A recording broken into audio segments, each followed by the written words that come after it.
de la vie. Imaginez un gars de 30 ans qui doit répondre à ça. C'est parti. C'est bon. Donc, quel est le sens de la vie? Cette question, nous sommes toutes et tous amenés à nous la poser un jour ou l'autre. Que l'on soit jeune ou moins jeune. C'est une question qui peut être le fruit d'une réflexion mûrement réfléchie ou au contraire apparaître soudainement, notamment lors d'un événement tragique qui viendrait perturber le cours paisible d'une vie. On pourrait alors être amené à se demander, vivre, ça sert à quoi? Ou encore, ça rime à quoi tout ça? Quel est l'intérêt de tout ça? Et parallèlement à cela, nous sommes sans cesse dans le divertissement, dans un tourbillon vertigineux. Le divertissement nous offre une succession de plaisirs pour échapper au vide. Ainsi, on peut se noyer dans la fête, la consommation, le travail, l'activisme. On est constamment livré à une agitation, à l'accumulation de choses, de biens matériels. Et quelque chose en nous n'est jamais vraiment satisfait et assouvi et crie « J'en veux encore !» Le nouveau travail, le nouveau téléphone, le nouveau voyage, la nouvelle petite amie, j'en passe, et des meilleurs. Mais certains font l'expérience très tôt que d'autres feront plus tard, voire jamais. Qu'on ne peut finalement s'accrocher à rien en cette vie. Que tous ces divertissements ne sont que vanités éphémères et qu'ils ne peuvent combler le vide ressenti dans nos vies. Parce que c'est vrai, qu'est-ce qui manque comme ça pour que tout soit insupportable et vide? Au fond, qu'on le sente de manière consciente ou inconsciente, nous portons en nous-mêmes et non en dehors des forces vives qui nous disent, qui nous murmurent que la vie, que notre vie a certainement une dimension bien plus grande à nous offrir que de simplement jouir de plaisirs transitoires. Mes chers amis, moi, sur cette question du sens, je vous propose de poser le regard suivant. Ce regard, on le retrouve dans l'évangile de Saint Jean, au chapitre 14, verset 6, pour les puristes. Jésus parle ainsi. « Je suis le chemin, la vérité et la vie. » C'est fort quand même. Il ne dit pas « il y a en moi une forme de chemin, il y a en moi une forme de vérité, il y a en moi une forme de vie. » Non, il dit clairement « je suis le chemin, la vérité et la vie. » Il s'identifie donc parfaitement à ces trois notions indissociables, me semble-t-il, les unes des autres. Eh bien, ce sera mon fil conducteur au cours de ce topo. Comment choisir le bon chemin, la bonne route, qui mène à la vérité? La vérité, c'est quoi? C'est le contraire du mensonge, la parfaite authenticité, pour avoir une vie saine et comblée de paix intérieure. Dans un premier temps, je vais donc aborder le thème du chemin. Jésus dit « Je suis le chemin ». C'est drôle, quand on y pense dans la vie, on ne décide pas grand-chose à l'origine. On ne décide même pas de venir au monde. On ne décide pas d'être de sexe masculin ou féminin, d'avoir tel trait physique, d'être de telle ou telle origine, etc., etc. Mais il y a une chose sur laquelle nous avons le pouvoir d'agir en cette vie, c'est l'orientation que l'on souhaite lui donner, par nos choix quotidiens. Et je l'ai dit en introduction, nous ne pouvons reposer notre bonheur permanent ici-bas sur l'accumulation de choses, de biens matériels, l'argent, le succès professionnel, la position sociale. Toutes ces choses très terre-à-terre nous détournent, me semble-t-il, du véritable sens de notre existence. Jésus, dans l'évangile de Saint Luc au chapitre 12, pour les mêmes puristes que tout à l'heure, le rappelle. La vie d'un homme ne dépend pas de ses biens, fût-il dans l'abondance. Autrement dit, ce n'est pas par l'accumulation de choses et de biens matériels que nous parviendrons à donner de la valeur à notre existence. Certes, un minimum de choses matérielles est nécessaire, comme avoir un toit au-dessus de sa tête, ou de quoi manger comme ce soir, et j'espère que vous êtes régalés d'ailleurs. Mais ces choses-là, vous l'admettrez, ne constituent pas à elles seules un socle suffisamment solide pour avoir une vie saine sur le long terme. Alors, comment trouver le bon chemin, mes amis? Le bon chemin, nous le prenons lorsque nous acceptons d'ouvrir la porte de notre cœur à Jésus.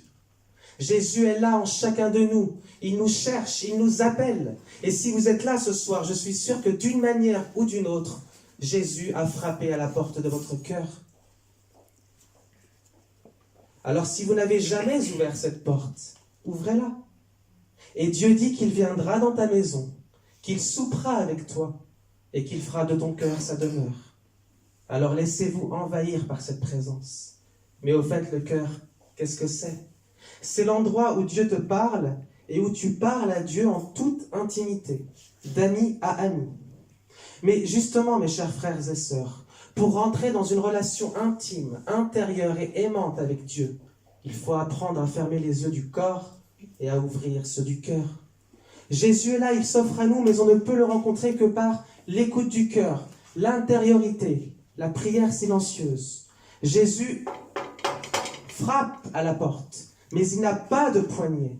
Vous seul avez la capacité de lui ouvrir cette porte, par votre propre volonté et en totale liberté.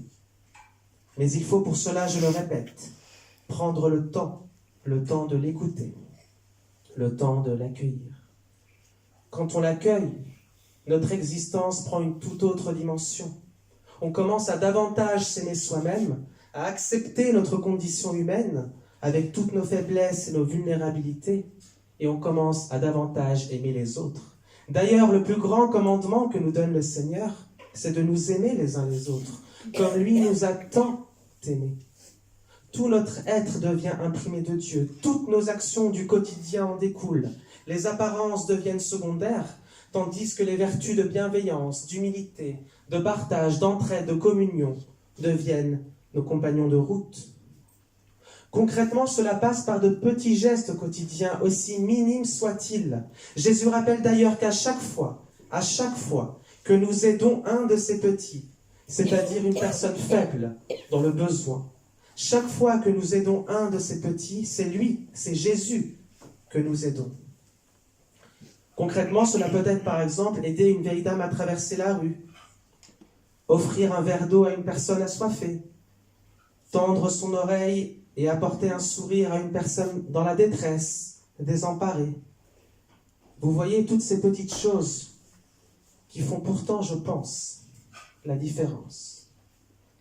À titre personnel, chaque fois que ma vie prend le sens du service et du partage, le vide inhérent à ma personne disparaît. En aimant, en pratiquant la charité, notre existence prend tout son sens. En nous aimant les uns les autres, Dieu demeure en nous. L'amour, comme dirait sœur Emmanuelle, l'amour est notre divinisation. Elle nous permet de nous rapprocher de Dieu. Et c'est bien là la clé du sens de l'existence, l'amour. Et cette clé réside à l'intime de nous-mêmes. Mes chers amis, maintenant que j'ai exposé le chemin, c'est-à-dire ouvrir la porte de son cœur à Dieu, il nous faut parler de la vérité. La vérité. Je suis le chemin, la vérité et la vie. En trouvant ce chemin, nous parvenons à la vérité. À mon sens, la vérité doit s'expérimenter. Sinon, tout cela ne serait que pure théorie. Lorsque je vous dis d'écouter le Seigneur, de l'accueillir, vous pouvez me dire que c'est abstrait. Qu'est-ce que ça veut dire tout ça? La vérité, c'est faire tomber le masque. La vérité, c'est vivre en authenticité, en parfaite communion avec nous-mêmes et avec les autres. Et à ce titre, puisque je vous dis que la vérité doit s'expérimenter, je peux vous parler de ma propre expérience. Une expérience douloureuse, certes, mais grandissante à la fois. En septembre 2011, ma mère est décédée. Assez subitement, il faut le dire. Quelques jours avant sa mort, j'ai tant prié, de tout mon cœur et de toutes mes forces. Il s'agissait tout de même de ma mère, un être d'une gentillesse, d'une douceur, d'une dévotion exceptionnelle, celle pour qui je respire. C'était alors la tempête, j'avais peur et froid. Mais Dieu rappelle que même pendant la tempête, et surtout d'ailleurs pendant la tempête, il est toujours là avec nous et qu'il ne faut pas avoir peur. Puis c'est arrivé, le 8 septembre 2011, vers 23 heures. Ma mère s'en est allée, calmement, sereinement, avec un sourire éternel sur son magnifique visage, que je n'oublierai jamais. Et c'est vrai qu'à ce moment précis, je me suis dit, pourquoi Seigneur, pourquoi ? J'avais mis toute ma confiance en toi. J'avais tellement espéré et ça n'a pas marché. Je voudrais, avant de continuer ce topo, juste insister 2 secondes sur ma mère pour que vous compreniez bien la suite de ce que je vais dire. Ma mère, j'en parle très peu en public. Ma mère, Marlène, de son prénom, c'est ma reine, ma vie, mon oxygène. C'était une personne, comme je l'ai dit tout à l'heure, dotée d'une gentillesse, d'une douceur, mais également d'une patience et d'une foi absolument merveilleuse. Elle m'a montré la voie.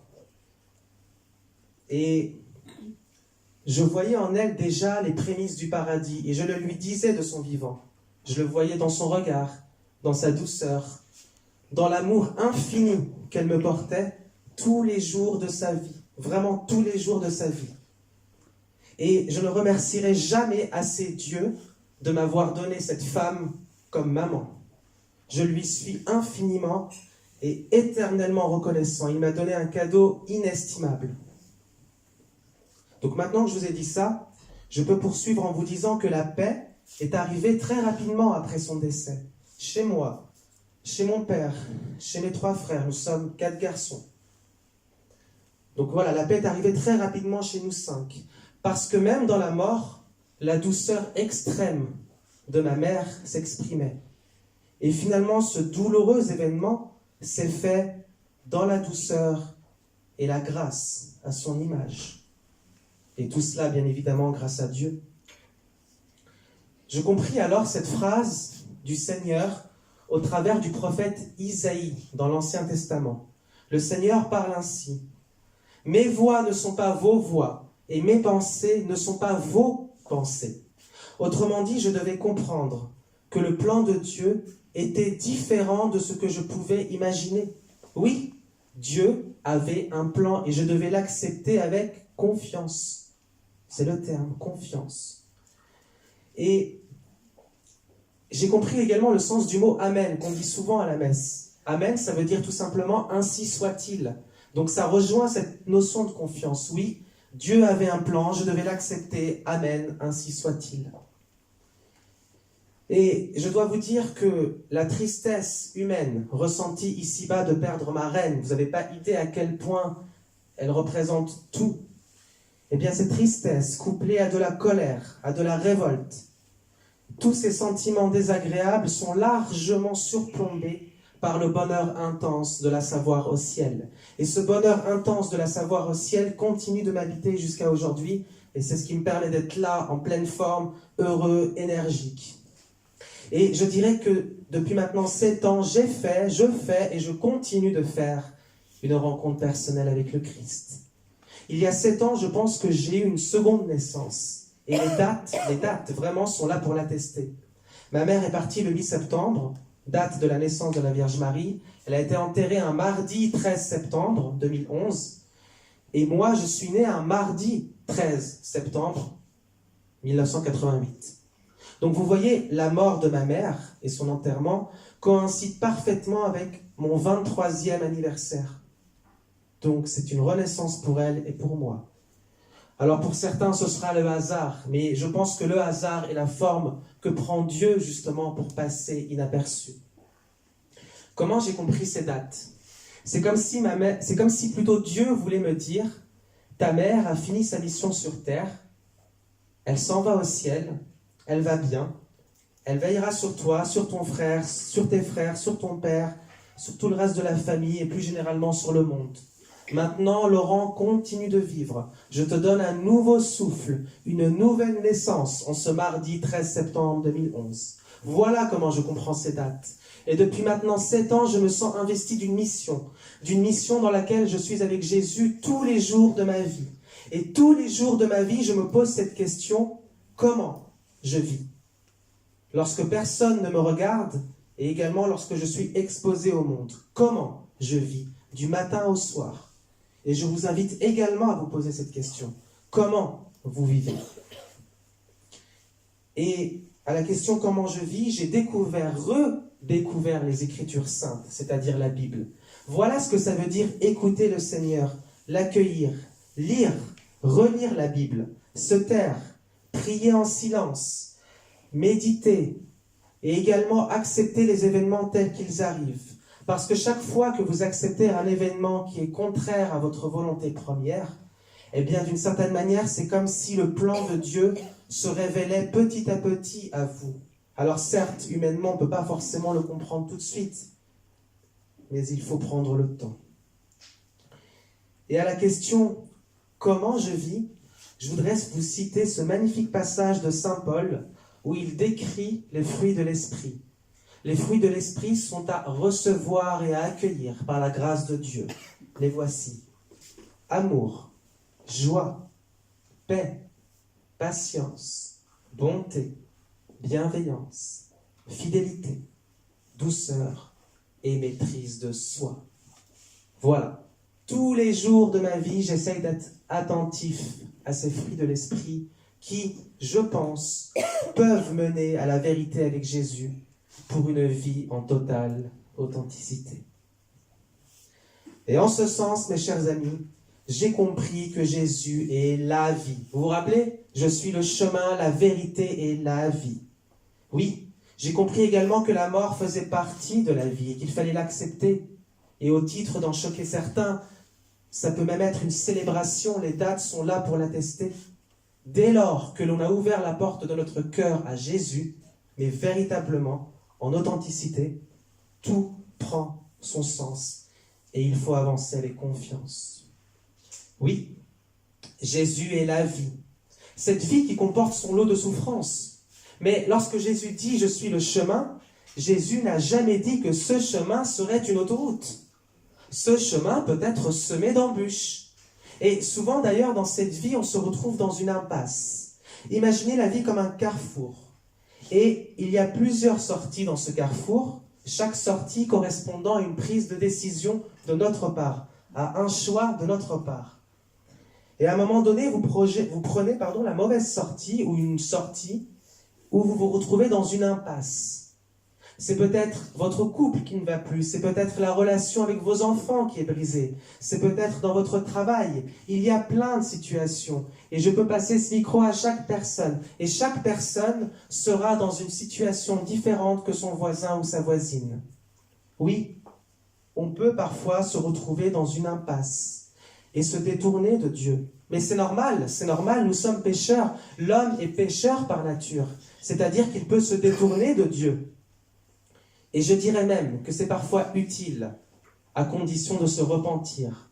Se repentir, ça veut dire revenir à ce carrefour où vous avez pris cette impasse. Et ainsi, vous pourrez croître, grandir et gagner en maturité. Toutes les expériences où l'on s'égare sont utiles. On n'apprend rien de nos erreurs, à moins de s'y brûler le cœur. Chaque jour que Dieu fait, nous pouvons en apprendre davantage sur soi. Et à ce titre, j'aimerais vous partager une magnifique citation d'un grand poète et peintre libanais du XXe siècle, Khalil Gibran. « Je suis voyageur et navigateur, et tous les jours, je découvre un nouveau continent dans les profondeurs de mon âme. » Le plus beau voyage qui nous est permis d'effectuer, mes chers amis, c'est le voyage intérieur. En acceptant d'ouvrir la porte de notre cœur à Jésus, nous avons l'opportunité de découvrir ces nouveaux continents au plus profond de notre être et de voyager sereinement durant le trajet que représente notre vie sur terre, avec Jésus comme pilote. Et à cet égard, pour faire écho à ce que je viens de dire, j'aimerais là encore vous partager une très belle prière que je trouve très reposante, apaisante et rassurante de Saint Claude de la Colombière, qui est un prêtre du XVIIe siècle. Mon Dieu, je suis si persuadé que tu veilles sur ceux qui espèrent en toi et qu'on ne peut manquer de rien quand on attend de toi toutes choses, que j'ai résolu de vivre désormais sans aucun souci et de me décharger sur toi de toutes mes inquiétudes. Voilà, mes chers amis, vivez sans vous préoccuper du lendemain. À chaque jour suffit sa peine, nous rappelle le Seigneur. Profitez du moment présent. À titre personnel, je savoure chaque instant. La vie est un don aussi stupéfiante que déroutante. Je ne cesse d'exalter la vie, de nourrir tout ce qui touche à la vie, par le partage, comme ce soir, je suis ravi de faire ça, par la communion avec autrui, comme ce soir. Et malgré toutes les angoisses, et on en a tous, et malgré toutes ces peurs à l'infini, malgré toutes les épreuves qui s'imposent, pour moi, la vie reste une rose qu'il faut arroser, inonder d'amour, de partage, d'entraide, de communion. Ainsi, cette rose ne peut que fleurir. Mes chers frères et sœurs, chacun d'entre nous, aussi difficile soit sa condition, doit garder en tête que Dieu ne l'abandonne pas. Même si la vie, l'élan vital, parfois semble être parti, Dieu n'a pas abandonné son projet pour votre vie. Même si l'amour semble être parti, ce n'est que partie remise. Prenez la vie comme un cadeau, un bien précieux, dans laquelle Jésus est avec nous jusqu'à la fin des temps. Si Dieu est pour nous, mais qui sera contre nous? Nous sommes toutes et tous appelés à briller. Je voudrais terminer ce topo par une petite prière que je voudrais vous partager. Seigneur, je prie pour toutes les personnes qui se sont déplacées ce soir. Je voudrais libérer un esprit de grâce, un esprit de vie dans ce lieu. Priez pour que personne ne soit retenu captif. Priez pour que chaque personne ici présente qui souhaite changer, prendre une autre direction dans son existence, faire de nouveaux choix, qu'elle puisse le faire ce soir. Vous n'êtes pas obligés de rester dans la condamnation, dans la peur et la crainte. Dieu vous appelle à la vie et à la paix. C'est pour vous. C'est pour vous. Je connais ton chemin, dit le Seigneur. Ce Dieu d'amour et de grâce veut habiter nos vies. Il est toujours présent, il reste le même, il ne change pas. Il est lent à la colère, riche en bonté, miséricordieux et compatissant. Fidèle, il comble ceux qui le recherchent de tout leur cœur. Que Dieu notre Père, en Jésus-Christ, illumine les yeux de nos cœurs, afin de le connaître mieux sur cette terre qu'il nous a confiée à nous, les hommes. Amen.